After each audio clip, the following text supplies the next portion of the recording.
Piper Alpha, one of the most productive oil platforms in the North Sea. It's a city anchored in the ocean, supporting more than 200 workers and pumping oil 24 hours a day. Then a routine working day ends in disaster. 167 men perish in 1 hour and 30 minutes. Now, using cutting-edge computer technology, we reveal exactly what went wrong. Disasters don't just happen. They're caused by a sequence of critical events, locked in time. Unravel the fateful decisions in those final seconds from disaster.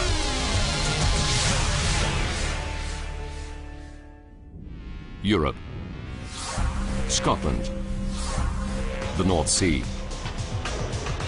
Wednesday, July the 6th, 1988. Piper Alpha is stationed 176 kilometers out from the city of Aberdeen, in the middle of the infamously rough North Sea. It's built to survive winds of up to 185 kilometers per hour and waves as high as 28.5 meters. With more than half of it hidden below the waves, the entire structure towers 230 meters above the sea floor, 2.5 times the height of the Statue of Liberty.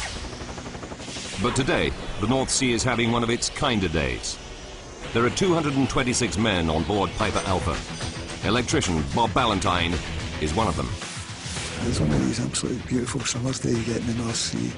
It was calm, it was tranquil. To keep the massive rig running smoothly, the complex machinery requires regular servicing. It's a never-ending job. 7:45 a.m. Lead production operator Bernard Curtis issues permits for the day's maintenance work. They strictly enforce the rule that no one can work on the platform without one. It's just one of many systems in place to ensure safety on the massive rig. With 226 men living and working so close to such volatile fuel, it's vital.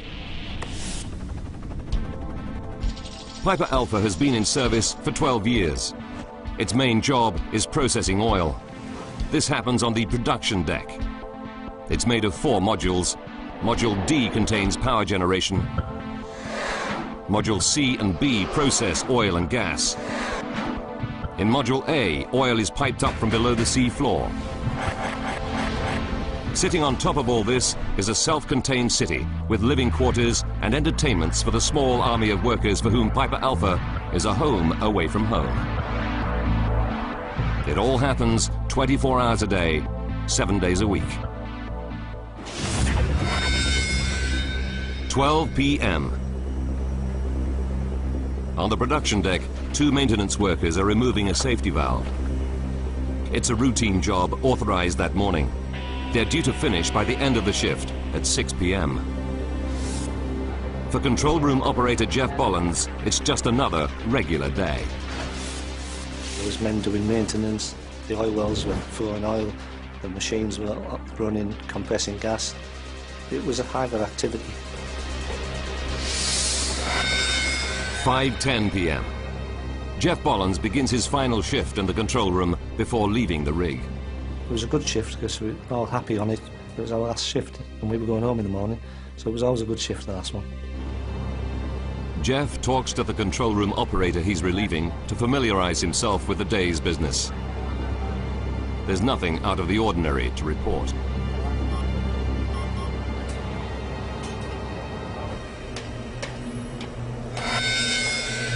6 p.m. The day shift ends. But on the production deck, work on the safety valve isn't finished.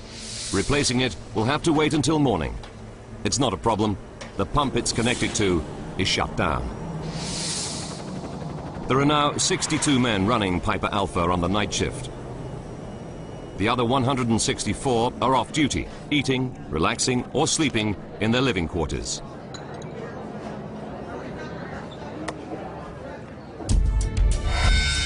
(9:45 p.m. Suddenly, an urgent alarm disrupts Jeff Bollins' routine shift. It's an audible sound which brings your attention to it. You locate then on a visual basis what's happened, and what we call the condensate pump had tripped. Condensate is the oil man's term for LPG, liquefied petroleum gas, a volatile and highly flammable liquid.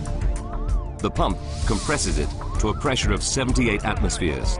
That's 45 times the pressure in a car tire. The pump has stopped working, but Jeff is still unfazed. I've seen the condensate pump trip that many times. I couldn't tell you about 20, 30, 100, 200, and it was something that needed attention and something that wasn't a major problem, and the quicker you attended to it, the less of a problem it was. Lead operator Bob Vernon goes down to the pump 9 meters below the control room. It should be straightforward to restart it, but tonight the production crew can't get it going. Piper Alpha continues to produce liquid condensate.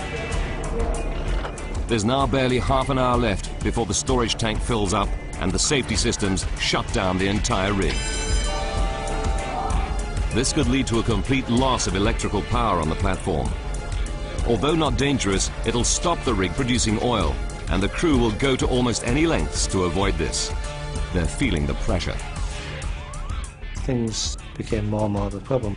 So what started off as quite a routine incident and a minor problem was snowballing. Normally, a second pump would be available, but tonight it's out of service for maintenance. If they can start that one, it should solve the problem. Vernon quickly checks the work permit and confirms that the scheduled maintenance hasn't yet begun. So that it can take over from the broken pump, the lead production operator signs this pump back into service. But then, at 9:55 p.m., a new problem complicates the situation further. An alarm sounds, warning Jeff Bollins of a small gas leak on the deck above the pump. He silences the alarm and informs another member of the crew who's also down by the broken pump. The situation now escalates rapidly as Bollins receives several more alarms in quick succession, warning of further small gas leaks. These are followed by something more ominous. And they're just coming in one after the other. And then next thing we knew, we get the high gas alarms, which is very rare, very serious. It's 10 p.m. Captain Michael Clegg is aboard the maintenance ship Lowland Cavalier, stationed just 25 meters from the southwest leg of Piper Alpha. Suddenly, he sees an explosion as a flash of blue flame shoots out below the platform. In the housing block, Bob Ballantyne is carrying a hot drink on his way to his bunk. This almighty explosion lifted the platform right up. It seemed to lift it right up to the North Sea and just shake it about like a rag. By sheer chance, on another nearby vessel, Charles Miller is taking pictures for his son's school project when he hears the explosion. As he clicks the shutter, a second explosion rocks the platform. He catches the first evidence of what will become a major disaster. There are 226 men stranded on the rig, and it's on fire. On July the 6th, 1988, at 10 p.m., an explosion shatters the calm of evening on the North Sea oil rig Piper Alpha. 226 men are working on board. 10 p.m. In the control room of Piper Alpha, operator Jeff Bollins thinks he's on a routine shift until the explosion throws him from his desk. My experience of the explosion was finding myself 15, 20 foot up the other end of the control room. Lights going out, turbines tripped, everything's down, a lot of smoke. Immediately, Jeff does what he's trained to do. He hits the rig emergency shutdown controls and stumbles out of the wrecked control room. Valves automatically close all the main oil and gas lines. The huge electricity generators shut down. But the main alarm panel has been destroyed, so no emergency alarms sound. An eerie silence descends on the normally noisy platform.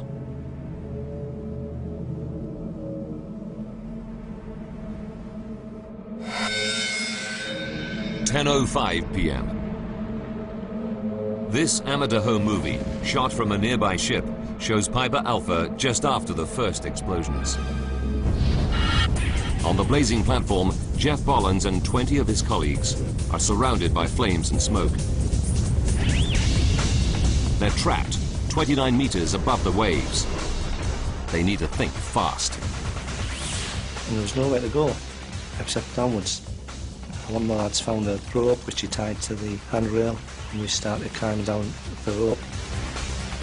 They scramble down to a deck just 6 meters above the water and jump into the sea. A safety boat is always close to the rig, and tonight other ships are also nearby, laying undersea pipes. They all launch small rescue craft to pick up survivors. Within 5 minutes, Jeff and his colleagues are plucked from the water. They are some of the lucky ones. 10:20 p.m. Piper Alpha is shaken by a second colossal explosion, captured on this video. A large section of the rig is engulfed by a roaring fireball. Jeff Bollins sees it all from the rescue boat. The heat was just intense, even though we were maybe 100 yards away. The platform was just looking like the kind of things you see in a disaster movie. About 100 men have gathered in the canteen. It's one of the main emergency meeting points because it's close to the helicopter landing deck. But they don't know that the heli deck is already engulfed by smoke and flames. A helicopter rescue is impossible. Smoke begins to creep in. The trapped workers now fear for their lives. Somebody had shouted out that they were afraid, and I heard the voice coming back say, "You're afraid, everybody's afraid." The evacuation plan calls for them to wait in the canteen for rescue, but it doesn't come. As the situation worsens, rigger Jim McDonald decides to make a run for it.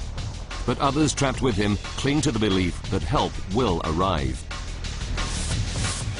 I said, "Well, I'm going to try and get off myself." And I said, "If you make it fair enough," I says, "but I'm going to try it." Jim's had 12 years' experience on Piper Alpha. He thinks there's an escape route through the laundry room. I went into the laundry, but when I got into the laundry, I wasn't in the laundry. I was in somebody's room. I said, "Oh, Jesus God." I just sat in the corner of the corridor in the corner. Disoriented by the thick smoke, Jim McDonald is lost. And every moment he sits there, the odds against him grow.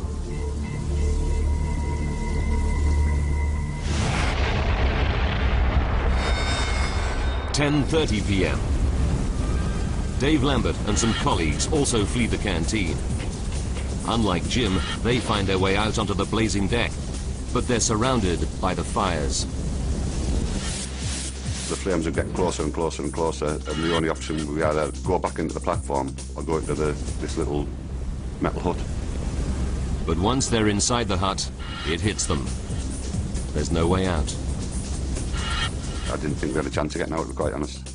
We were blocked with fire, there was no exit. Basically, we were trapped.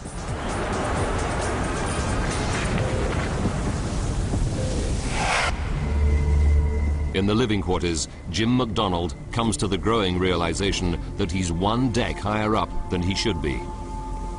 He makes one last effort to find the escape route through the laundry.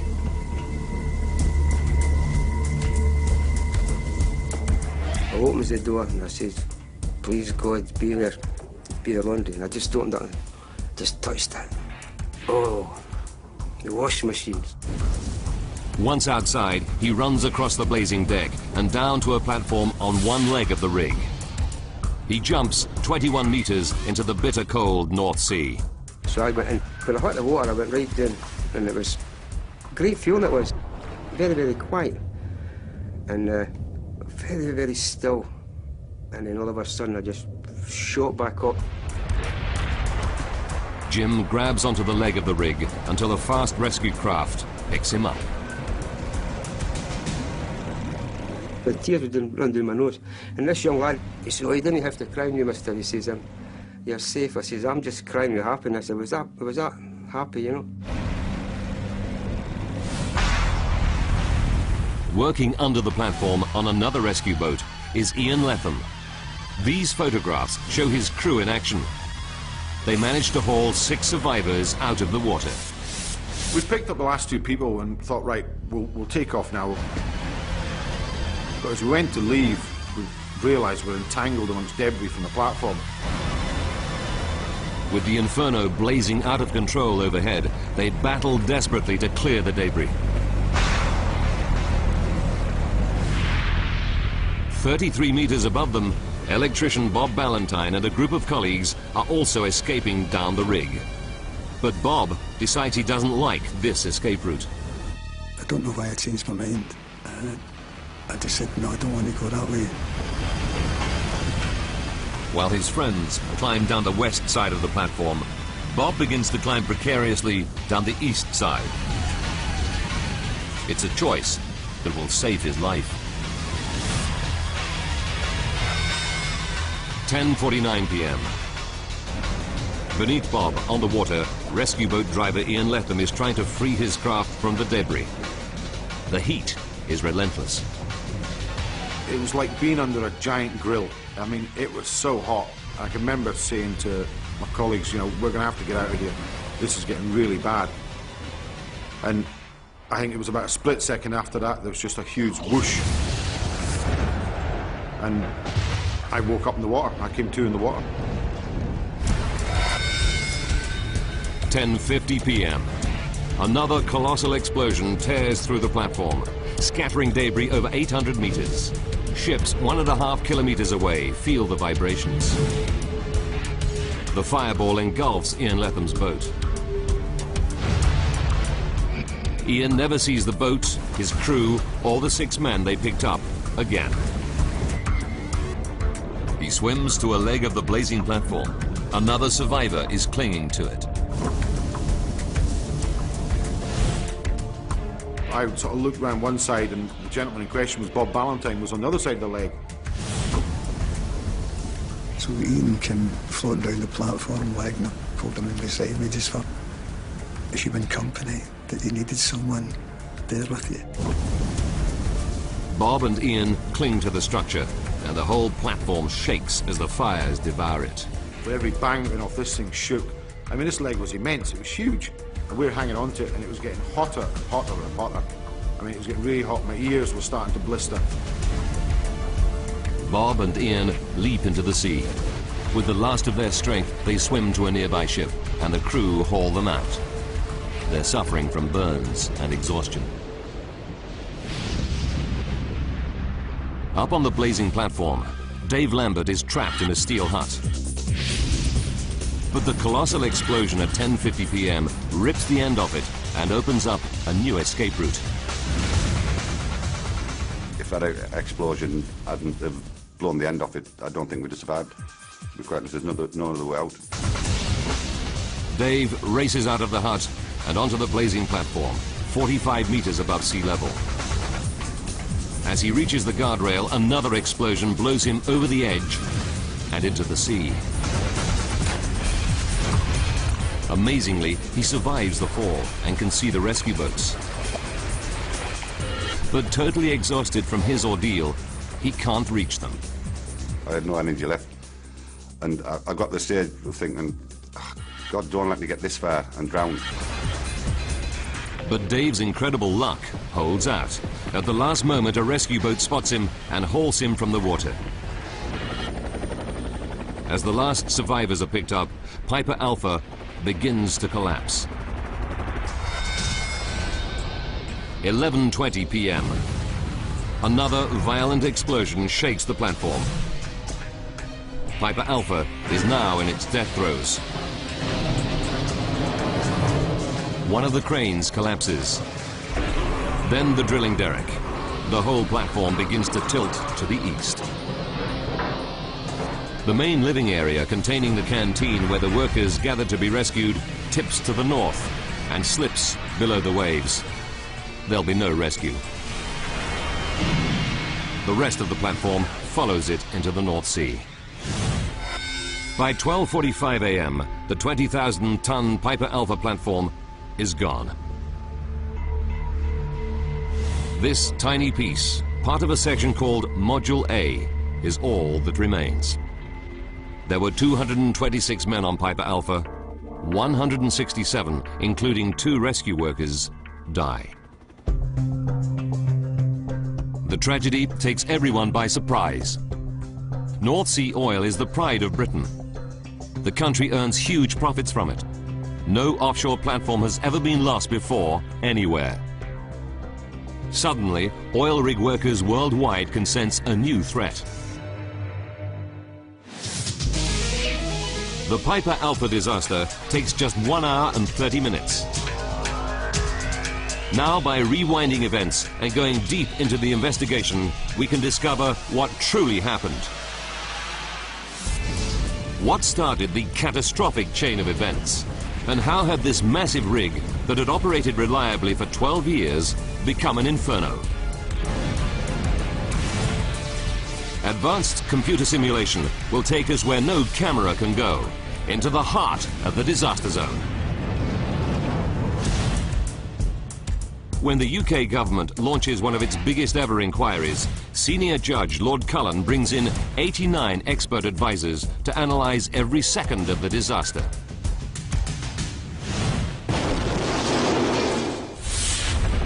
But the extent of the destruction leaves very little evidence.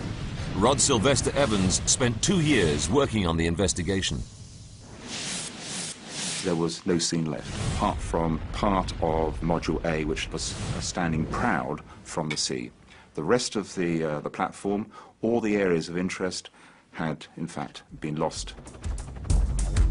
With the wreckage of the rig scattered across the sea floor, 145 meters below the surface, all they have is eyewitness testimony, plus Charles Miller's vital photographs. From these scraps of information, they have to solve the entire mystery. Investigators begin to interview survivors. Of crucial importance was the evidence of the control room operator, Mr. Bolins.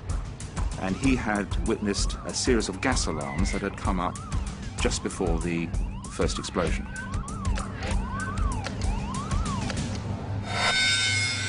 1 hour, 35 minutes to disaster. These gas alarms are all from the production deck. The investigators study the 4 15 by 46 meter modules that make up this deck. They conclude that all of the alarms come from one area, Module C. Another clue confirms this. Captain Michael Clegg on the nearby vessel Lowland Cavalier sees a blue flash coming out from the same area. These 2 pieces of evidence are enough to convince the investigators that Module C has to be the starting point for the disaster. But the flash of blue flame has to have a fuel source. What is it?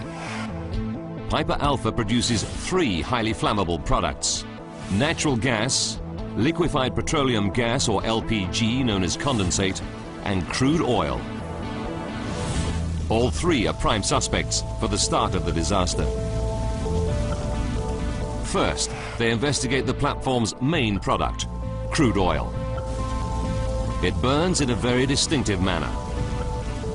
Professor Dougal Drysdale is an expert in flame behavior. Once you ignite it, the surface is burning. The flames have a characteristic appearance in that they will tend to be large and sooty. But the initial explosion is not a large sooty flame. It's a blue flash. So Drysdale concludes it cannot be crude oil. That leaves natural gas and condensate. Because it's lighter than air, natural gas rises. Condensate, on the other hand, is heavier than air, so it sinks. investigators revisit the eyewitness testimony from Captain Clegg and make their first major breakthrough. He sees the flash coming out from under Module C. The fuel source for the blue flash must be heavier than air. It can only be condensate. But investigators believe that this explosion was relatively small, barely the equivalent of one car tank full of petrol. How does a small explosion in one module escalate into a disaster that wipes out the giant 20,000-ton platform? A series of massive explosions and fires has destroyed the huge oil platform Piper Alpha and killed 167 men. It's a devastating tragedy with worldwide repercussions for the oil industry. Using advanced computer graphics based on the official report, we go deep into the investigation to uncover the chain of events, second by second. Investigators believe that the disaster starts with a small explosion of condensate or liquefied petroleum gas. They also pinpoint where the disaster starts, in part of the platform called Module C. But there shouldn't have been any loose condensate in that module. Where did it leak from? To get at the answers, investigators turn their attention to the gas alarms Jeff Bollins observed in the control room immediately before the explosion. We were able to determine that, in fact, the only possible way of explaining the pattern of gas alarms was by a condensate release in the eastern end of the module. The only condensate at the eastern end of Module C is contained in two safety valves. But these are safety devices designed to withstand more than twice normal operating pressures. How could they leak? Then the investigators make a vital discovery. One of these valves had been removed for a routine safety check. Could the open pipe be the source of the mysterious leak? They dig deeper and discover that in normal safety procedures, workers insert a flat metal disc to seal the hole where the valve has been removed, and that prevents any leaks. If the hole was sealed, condensate could not have come from there. But they remain convinced that the safety valve is the prime suspect. To check their theories, they conduct a series of tests on an identical metal disc, tightening its bolts by varying amounts. This video from the inquiry shows the actual tests. The test results show that the sealing disc could leak if workers tighten the bolts without a wrench, leaving them just finger tight. As if the bolts were done fairly loosely, you would look done up when you looked at it, but there was a gap. This is a vital breakthrough. Investigators now believe that a leak from a loosely fitted metal disc is the starting point for the entire catastrophe. But there's a problem with this theory. The valve in question was undergoing maintenance. There should have been no condensate in that pipe. Solving this mystery becomes the new focus for the investigators. Using plans of the rig, they trace the pipe down to a different deck, where it connects to a pump. But they know this pump was out of service for maintenance. It should have had no condensate in it.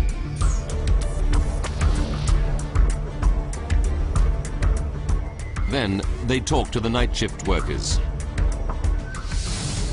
Their evidence reveals that another pump in service that night broke down 1 hour, 45 minutes before disaster. The lead operator perished, so they can't question him.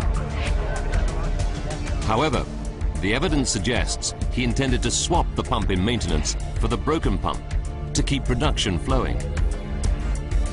But the pump undergoing maintenance was missing its safety valve.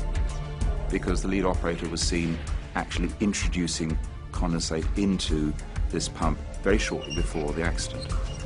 There was not only the intent to start it, but there was also the opportunity.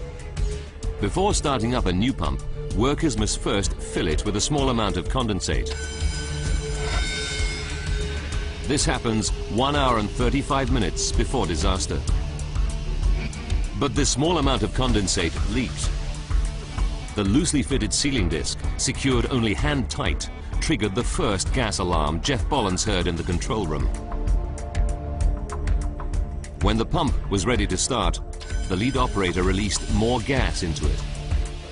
He would conduct the valves to introduce more condensate, and it was during this period that there was a very major release. Up in the control room, this much larger leak triggered multiple gas alarms, including the high-level alarm that Jeff saw just before the first explosion. At 1 hour, 30 minutes to go, the leaked condensate explodes in Module C.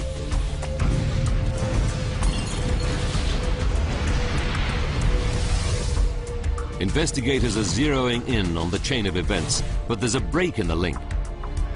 Module C is protected by huge firewalls designed to resist intense flames for up to 6 hours. And this first explosion is not very violent. But photographic evidence reveals a surprise. Less than 10 seconds after Module C explodes, the picture shows a huge fireball ballooning out of the module next door, Module B. How did it break through the firewalls and spread so fast? The investigators carry out a series of computer simulations and experimental explosions, seen here. The results are surprising. While the firewalls are excellent at resisting fire, they can't handle explosions. Even a minor blast can tear them apart. The firewalls are made up of 2.5 by 1.5 meter fireproof panels bolted together. The first explosion breaks up the firewall, launching the panels around Module B like unguided missiles. Each panel was equivalent to driving a 1-ton car at 24 miles an hour into the pipework. Investigators believe that these flying panels rupture a relatively lightweight condensate pipe in Module B. That condensate fueled the fireball seen in the photograph. But this fireball lasted only a few seconds. It may look big, but the investigators don't believe it was lethal enough to destroy Piper Alpha. Something else caused another massive explosion 19 minutes later that doomed the 20,000-ton platform. What was it? Investigators are trying to explain a massive series of fires and explosions that destroyed the gigantic offshore oil platform Piper Alpha, leaving 167 men dead. After 2 explosions, a new fire was now burning on part of the platform called Module B. It was fueled by something, but what? A sequence of 20 photographs chronicles the early stages of the fire. It's not much, but it's the very best evidence they have. You can see the fireball lifting away from the front of the platform, and that leaves behind a very different type of fire, producing a huge plume of smoke. A smoky plume is characteristic of a crude oil fire. Module B was one of the worst places to have a fire because it contains tanks that store up to 55 tons of crude oil.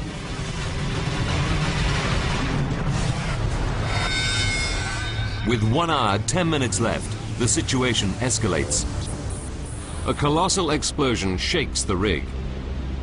It creates an inferno that rages on the underside of the platform.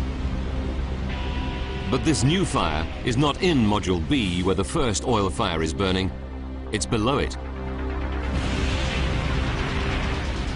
How did it get down through the deck?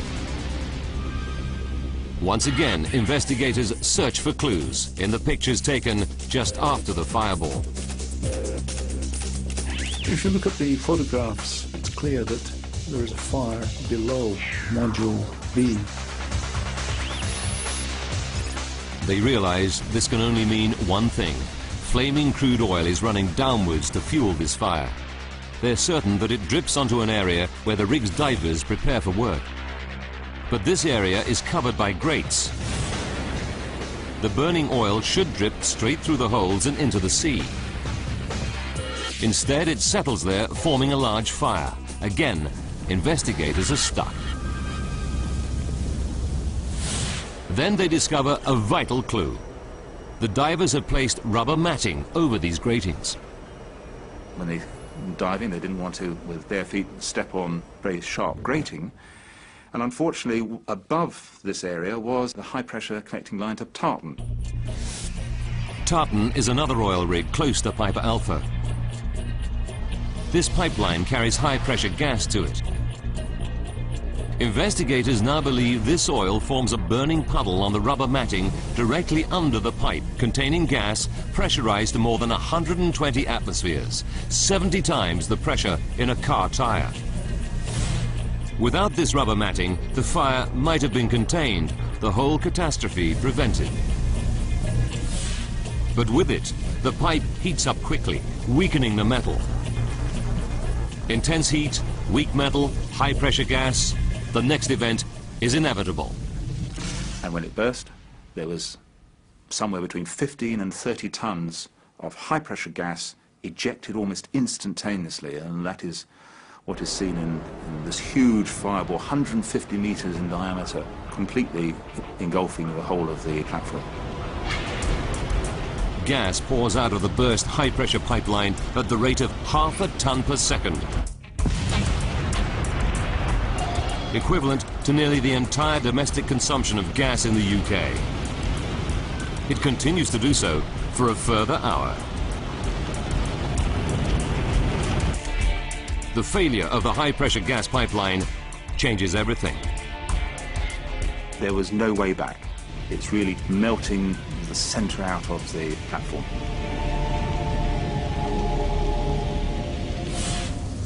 There are still two more gas pipelines that run from Piper Alpha.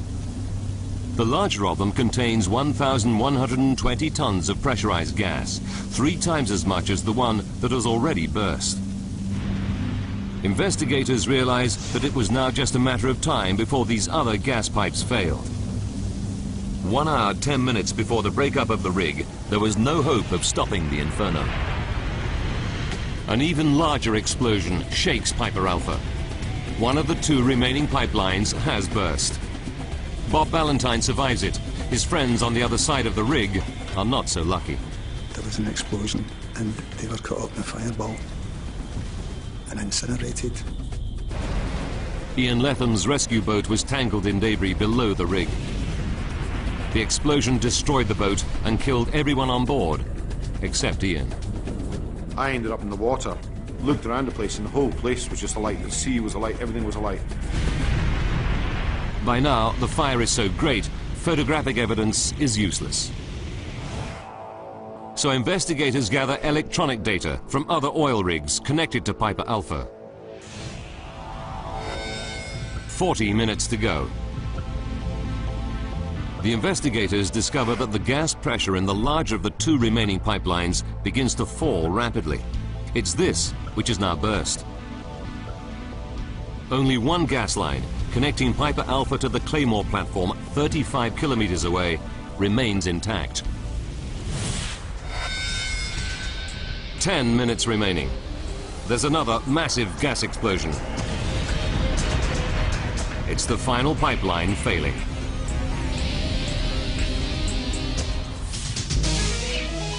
1 hour and 30 minutes after the chain of events begins, the disaster claims its final victims. The living quarters, where so many workers took refuge, slips off the platform and down to the bottom of the North Sea, taking with it the last of the crew of Piper Alpha. 1 hour after the housing block collapses, there's nothing left of Piper Alpha except for the burnt-out wreckage of Module A. From tiny scraps of evidence, the investigators have managed to piece together a coherent explanation of the catastrophe. But there is still one more shocking revelation, a final link in the chain involving not failed technology, but simple paperwork. The gigantic oil and gas platform, Piper Alpha, has been destroyed. Second by second, investigators are lining up the pieces. The deadly sequence begins at 9:45 p.m. when workers attempt to start a pump with a critical safety valve missing. What investigators don't understand is why the workers started the pump in this unsafe condition. The permit to work, or PTW, is designed to alert everyone to maintenance work that is underway to prevent just this kind of accident. When investigators analyze the PTWs, they discover that a permit was issued for routine maintenance on one of the pumps at 7:45 a.m. They believe that a separate permit was issued later on for work on its safety valve. But the permits that would prove this theory lie buried in the sunken remains of Piper Alpha, 145 meters beneath the surface of the sea. Then, 3 months after the accident, salvage teams raise 2 blocks of living quarters from the sea floor. 81 bodies are recovered and laid to rest. And the investigators are then able to hunt inside for further clues. They find a mass of waterlogged paperwork. Astonishingly, after a raging fire and 3 months at the bottom of the sea, this paperwork yields critical evidence. And lo and behold, yes, there was a copy of the actual permit to work. And it was a huge buzz because we had heard that one was probably issued, but we weren't sure. And here it was, we actually had the actual copy. This is the original permit, recovered from the bottom of the North Sea. Permit to work number 23434 for the maintenance operation on valve number PSV 504, dated July the 6th, 1988. It's the first link in the deadly chain of events. Investigators are now certain that there were 2 permits issued, one for the pump and a completely separate one for its safety valve. On Piper Alpha, the crew stores permits in different boxes for each area of the platform. This seems logical, but creates a fundamental problem. Because the pump is in one part of the platform, but its valve is in a completely different area. And that means the permits are stored in separate boxes. That really starts to be where the problem comes. The 2 permits should have been held together. But simple error or clerical mistake, perhaps, meant that these 2 permits were separate. When the operator checks the pump's permit, there's nothing with it to warn him that the safety valve has been removed. That permit is stored separately in another box. It might as well not have existed at all. So when pump B stopped, and there was the question asked, can I get pump A going? The maintenance lead hand said, yeah, fine. As they attempt to start the pump, they set in motion the chain of events. Investigators believe that the workers on duty that night did not know the safety valve was missing. Otherwise, the experienced operators would never have tried to start the pump. The only permit they see is for the pump. It doesn't mention the safety valve. At the heart of this tragedy, behind the raging fires, the explosions, the collapse of the 20,000-ton rig, and the loss of 167 lives, behind the entire catastrophe lies a flawed system of permits to work.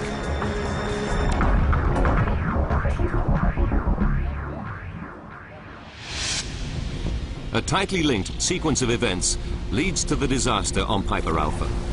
A break anywhere in that chain could have reduced the impact of the catastrophe or even prevented it.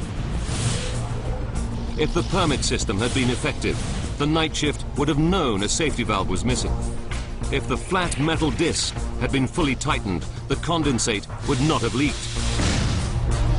If the firewalls had been able to withstand the explosion, the disaster would not have spread. If divers had not placed rubber matting on the metal grate, a pool of burning oil would not have formed, and the massive high-pressure gas pipe would not have exploded, sending Piper Alpha into the sea and 167 men to their deaths. The Cullen inquiry criticised many aspects of North Sea oil rig operations. But its most serious criticisms targeted the flawed permit to work system, which the inquiry identified as the most significant culprit in the tragedy. Occidental Petroleum, Piper Alpha's operating company, paid millions in compensation to victims' families. But because of insufficient evidence, no criminal charges were ever brought. Piper Alpha's survivors pay a far heavier price. Dave Lambert found the burden of survival almost intolerable. I had feelings of guilt. Why me? Why did I survive? Even though, obviously, I'm happy I survived. Your life actually changes. Everything seemed to stand still. Nothing really seemed important. And it took quite a number of years to get over them feelings.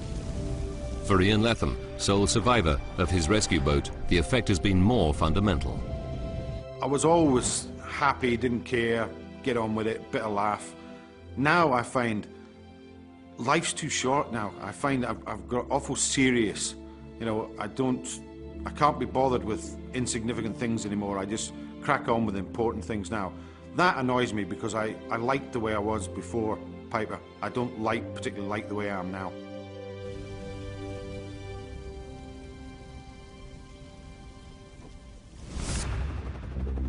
The Cullen report recommended massive changes to almost every aspect of the way that British offshore operations are carried out.